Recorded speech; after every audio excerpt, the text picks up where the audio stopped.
Welcome to Al-Ain Road. So, naako sa Al-Ain Road, Al-Ain City, Abu Dhabi. Ayan. So, makita ninyo nga tulid kay ang dala nila diri. Then, usa pa, kuani sila In 600 meters at the roundabout, take the first exit and stay on Hamdan bin Mohammed Street. May ang naka-nice diri, ang nakakaganda dito guys is yung mga ano ba nila, pintal ba guys, yung mga ito, yung mga lines. Itong isa sa nagdala ng maganda kasi pag traveler ka kasi lalo pat gabi, ayun, gabi na, mahirap makita ang daan eh. Exit the roundabout onto Hamdan bin Mohammed Street. So, maganda kung Continue on Hamdan bin Mohammed Street for 2 may kilometers. ilaw. Tsaka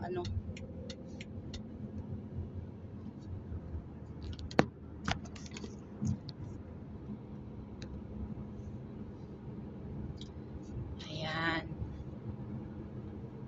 At least may idea kayo kung anong mga daan nila dito. Maganda yung guys, maganda yung daan nila kasi malapad at saka limit talaga sa speed limit ba, ayun nakita mo yung mga white light yan dyan sa gilid, ayan, mga speed limit yan na In 800 meters radar. at the roundabout, take the third exit onto the Al-Ain Road E22 ramp. So, yun, ka talaga mag-overspeed kasi pag ikaw mga ganito, pag malapit ka na sa roundabout, marami silang mga ganito at saka meron pang guys. Yun ang mahirap kung ang lakas mo magpatakbo, then meron palang patay ka. Untol talaga yung lubot mo. Ito, tingnan mo, may ayan. Dapat magdahan-dahan ka talaga kasi pag talaga yung puwit mo untol-untol yung ka. Kung saan ka pumasok guys, doon ka talaga doon ka talaga daan kasi di pwede Exit the roundabout onto the ramp, then slide right onto the ramp to Al-Ain Road. Ayan. Pasok na tayo dito.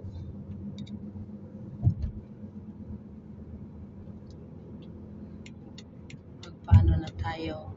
Maggilid lang tayo guys, gilid.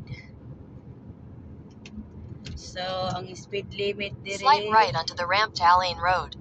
Abu Dhabi. So, pasok tayo dito. Meron talagang mga mga ba yan? Mga billboard. Meron talagang mga ganyan.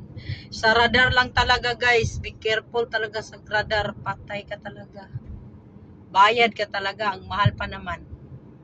Siguro 5,000 isang ticket. Naku. Sa isang ticket guys, bayad ka ng 5,000. Okay lang ba yun sa'yo? Naku, ang hirap kaya. Sayang naman yung pera eh. Ako, ngayon, ako. Ang speed limit natin dito ngayon is sa 120 dito. At saka ako guys, nakabayad ako ng guys, mga siguro 25,000. Yun ang natikit ko guys, dami eh 25,000 yung ko na ticket ko. Sayang yung pera pero okay lang. Sila pa charge to experience kasi hindi naman tayo taga rito eh. Tsaka wala naman tayong radar dyan sa Pilipinas. Ayun. Sotoy ko ayun na. Nagka-radar ako kahit sa limit na 20, radar pa rin. Agoy. Mahal yun eh. Tsaka yung mag-overspeed ka sa sa pedestrian lane. Take the exit. Talagang ano, mag-overspeed ka sa pedestrian lane guys, ano, mahal 300. Mga 7,000 siguro, 8,000 yung ano, yung ticket. Patay ka dyan. Mahal. Sobrang mahal talaga. So, ganito yung ano, buhay dito guys. Dito ang daan. So, tatlo tong ano, lane. Yung pinakaunang lane yan, may nagsignal. Ano yan? Pinaka speed. Kung 120, 120 talaga. Kung or more than pang emergency. So, dito sa pangalawa, pwede kang mag-adjust. Pwede ka, dito, pinaka mahina lang dito. Ayun, nakita nyo guys, mayroong nagkiplat guys, yun na yun. Ticket na yun, ewan ko kung sino natikitan. Pag sobra ka namang mahina dito, matikitan ka din. So, ayan na. Ayan, ito, ganito yung itsura dito guys. Al Ain Road. Al Ain City. Pag gabi ha, yan. Papunta akong Aliahan or Alamaria. So, ganito yung buhay ko dito guys. In a quarter mile, take the exit. Ganito ang buhay ko sa pagdadrive ko dito guys sa ano, Abu Dhabi. Kawawa tayo pag ano, bago tayo eh. Kasi iba yung mga ugali dito guys. Take the Sobra exit. grabe. Grabe yung mga ugali dito eh.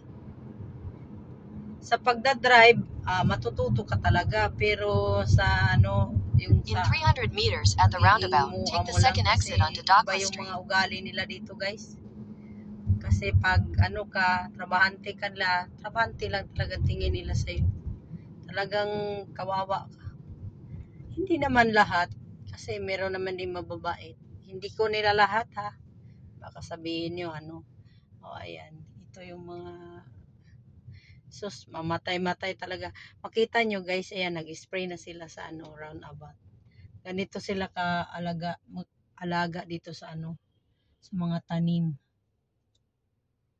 Ayan, so kung meron pa talagang coming, huwag ka talagang pumasok kasi maano ka,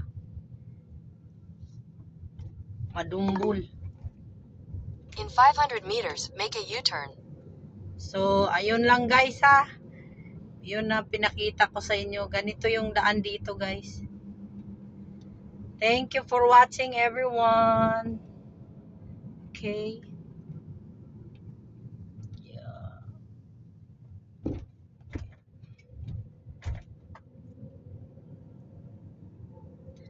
Thank you for watching. Salamat, salamat. So, ang ano pala nila dito guys, yung dili Make a Shell, U-turn, dili then turn right Petron, onto Hasad Al pero Wassom ila Street. dire Agnok, ang ilaang gasolinahan. Gasoline station nila Agnok. At Agnok lang, Agnok ang pangalan. Yun lang talaga ang ano dito. Pangalan sa gasolinahan. Ayan o. Makita nyo? Turn Yan. right onto Hasad Al Wassom Agnok. Street. Agnok. Yan. Yan lang talaga ang ano.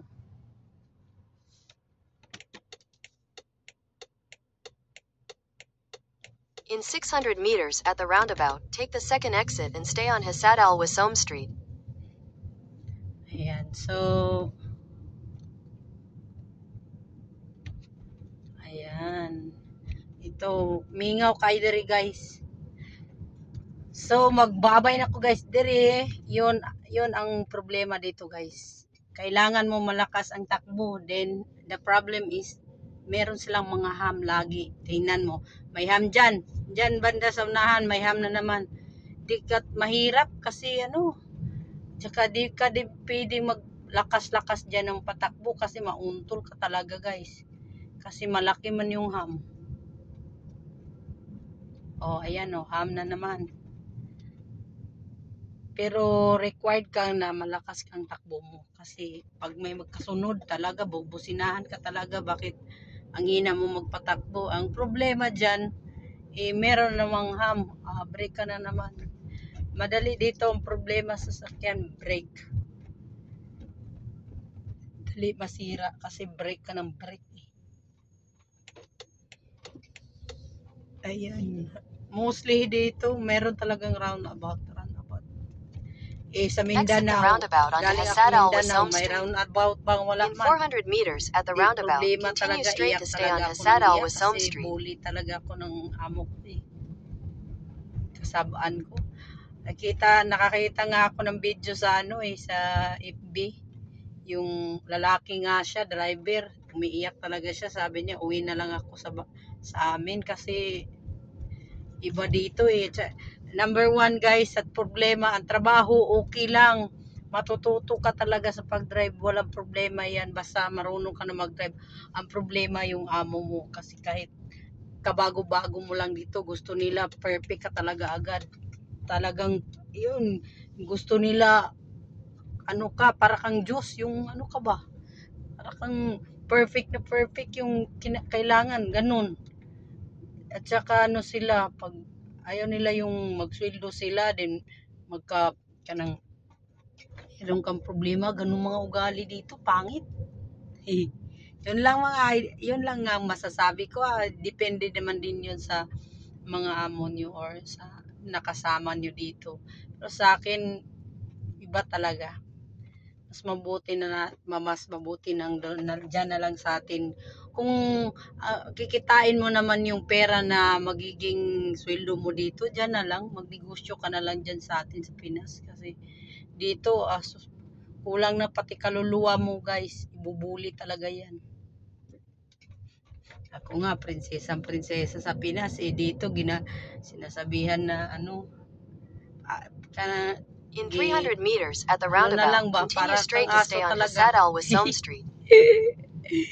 Yun nga pangit talaga, bully talaga, pero wala tayong magagawa dyan pumirma na tayo. Tara, tiis na lang talaga ako hanggang 2 taon ito. Pag 2 taon, di na uwi na. Bahala na, dyan na lang sa Pilipinas At least I have idea kung anong buhay dito. Problema kasi nag-oo kasi ako, akala ko kasi mabait yung magiging ko kasi In sa 150 interview ang meters, bait-bait turn right kasi, onto pero Bad as sus Samha nako, Street. pag dito na pangit na pala. So yun lang guys salamat talaga guys, mag-off Turn na right ako. onto This Bad is as Jover, Samha Street, 17 then turn Jover. left onto Bye bye, Gaitatash love you Street. everyone, thank you for watching.